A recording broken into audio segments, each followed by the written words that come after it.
Hello. Thank you, and greetings from Austria, where it is about 4:30 in the afternoon right now. My peace research started with the question, can a country become peaceful when there is still a widespread use of violence against children? And to be precise, I mean corporal punishment of children. So that was the question that struck me. And you don't have to be a scientist or a sociologist to answer this question. Anyone, it's also a philosophical question. Anyone can discuss this matter with friends and families. Can we become, especially if you live in a country where physical punishment of children is still legal, you can discuss this question. Can our country become sustainably peaceful when already beating children is allowed? And the title of my talk, The Forgotten Peace Formula, is the title also of my ebook that you can find out there on the internet. So what I did was to search for worldwide data regarding violence against children and about legislation regarding corporal punishment. And the sad thing is, right now, only in 1/3 of the countries worldwide, corporal punishment of children is prohibited. And this leads to an even bigger question, of course. Can the world become a peaceful place when in so many countries children are not protected from violence? And one source of data that you can easily access on the internet is the Wikipedia page, Child Corporal Punishment Laws. And there you also have the kind of timeline, which countries were the first ones to abolish physical punishment of children. And there you see Austria has been the fourth one in 1989. Sweden, Finland, Norway, many European countries. And in fact, European countries are right now among the most peaceful ones. And I compared these data with the Global Peace Index. The Global Peace Index is also a report that is published every year, and you also can download it as a PDF without any cost. And in fact,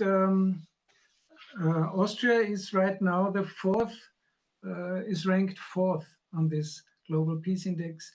Means it's the fourth most peaceful country in the world. And 7 European countries are also ranked among the 10 best countries. But the legislation regarding child corporal punishment is not the only source of data.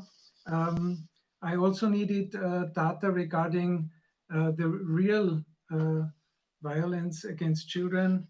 And the main source for that is UNICEF. They had in the past 2 reports. One of them is called A Familiar Face, but that's already 5 years ago. Now they have a kind of data website that you can easily find, but they use the term violent discipline. So if you Google for UNICEF violent discipline, you get a map with updated data on violence against children. I had and let me say about something about the current armed conflicts. For example, Russia.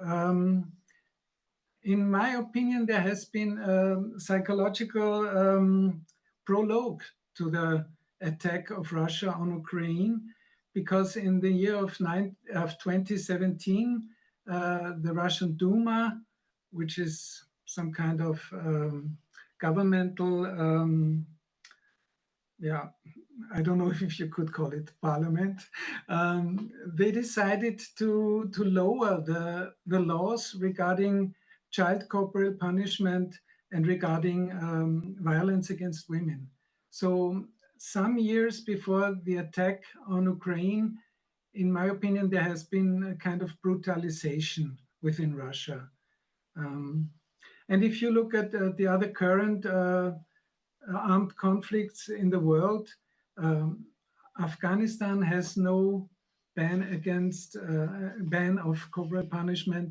Somalia, Yemen, many African states, many countries in the MENA region.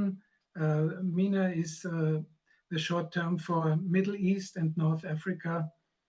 So that confirmed in many ways my theory that a widespread violence against children has an impact on the peacefulness of nations.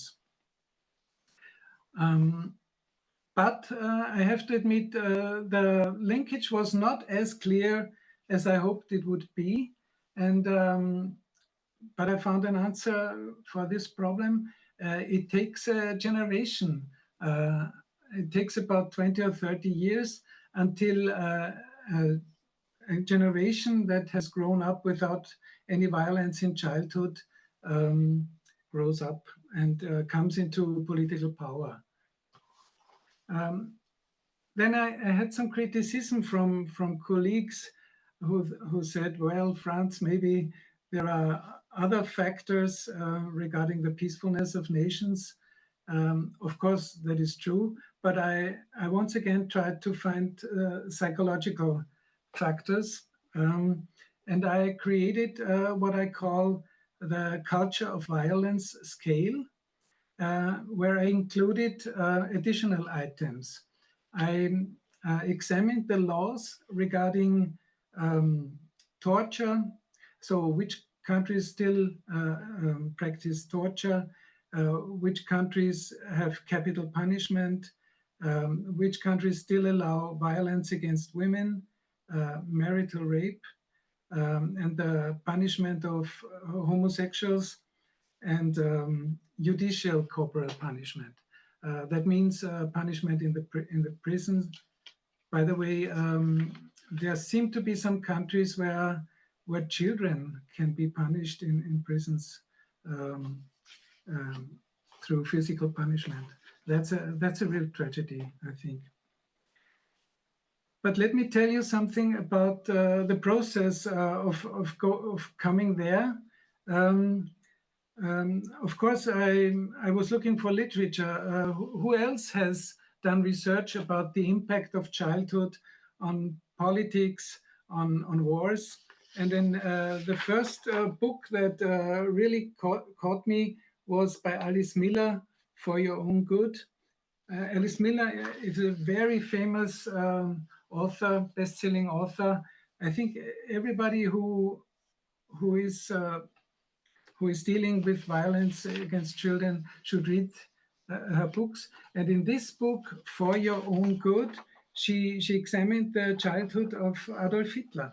And he has suffered from extreme violence in childhood. Of course, that should not be an excuse for what he has done. But it should be a challenge to examine also the childhood of other politicians. And there's a historian in Germany who continues this important work. And I regret that this book is not available in English. His name is Sven Fuchs. I think we have, after this summit, some kind of documentation, written documentation. So I will provide all the names, all the books. And Sven Fuchs is really digging into the biographies of political persons. Have they experienced violence or not? And he finds, political actors who have started wars, who have continued wars. He examined the biographies of dictators, of warmongers, and he found violence in each and every childhood of them. And by the way, because I think many people from the USA are watching, he said that Donald Trump, as well as J.D. Vance, and even Elon Musk. They have all experienced violence in childhood. And I think it should be discussed what kind of impact that has on the political influence they have. A very basic question then is, maybe you have heard the narrative, wars have always been, wars will always be, but there is growing evidence, and I think we will hear it also from Dr. Davidson afterwards, that basically it's in our genes to be peaceful, to be cooperative, to be loving. And one author who has really published a very concise book on that is Rutger Bregman with Humankind. He debunks the narrative that in case of catastrophes, people are starting to steal, are starting to rob. He says the reality is whenever there is a catastrophe, people cooperate, they help each other. So that's the truth. And in Germany, we have an author who has written this book, The Cooperative Gene. Another important book and an important TED talk is by Robin Grill, Parenting for a Peaceful World. He's an Australian psychologist who I think there's no better way to say what parents can do to create a better world.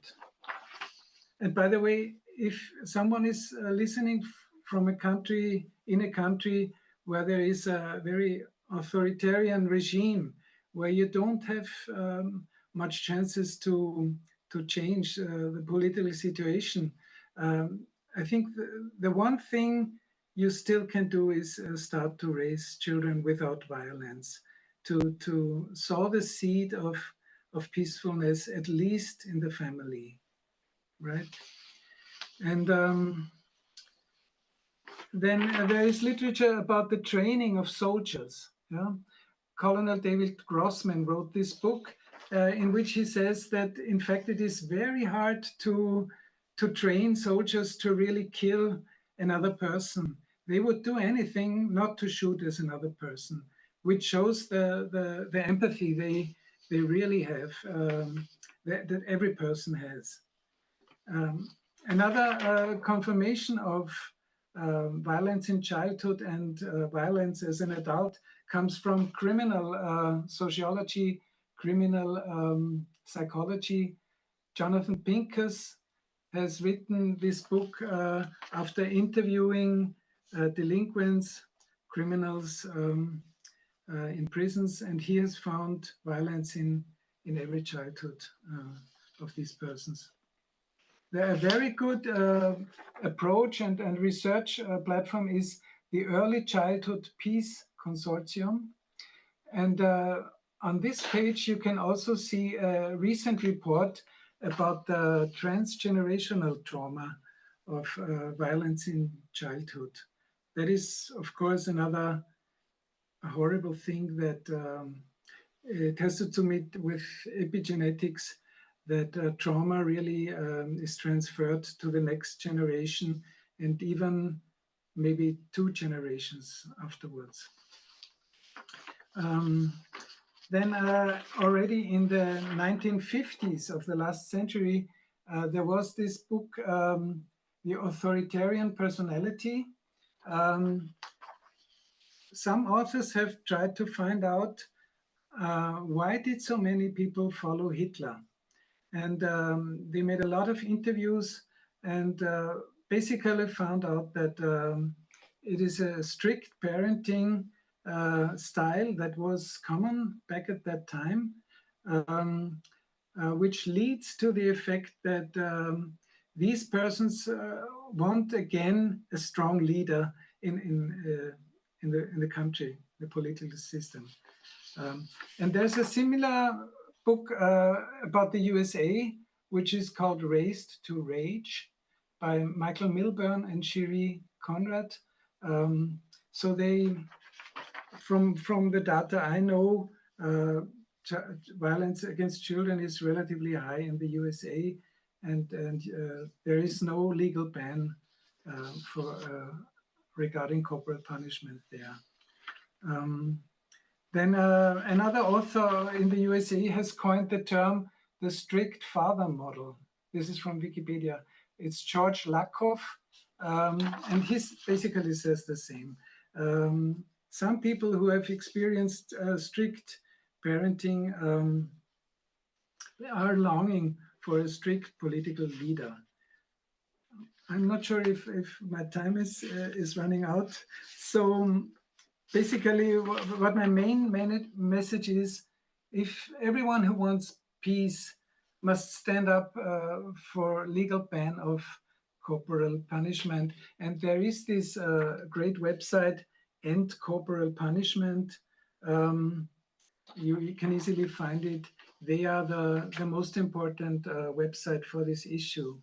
And the least thing you can do is to make a post on social media using the hashtag End Corporal Punishment. So I think I've said the most, and there are also free manuals out there regarding how to start a process reducing violence against children. And I think the most important one is called Inspire Strategy. And these are also free PDF ebooks on the internet. Inspire Handbook, Inspire a second manual. So I thank you for the invitation. Thank you for listening. And I hope I've given you some insight into the international and political linkages between violence against children and wars and political systems in general.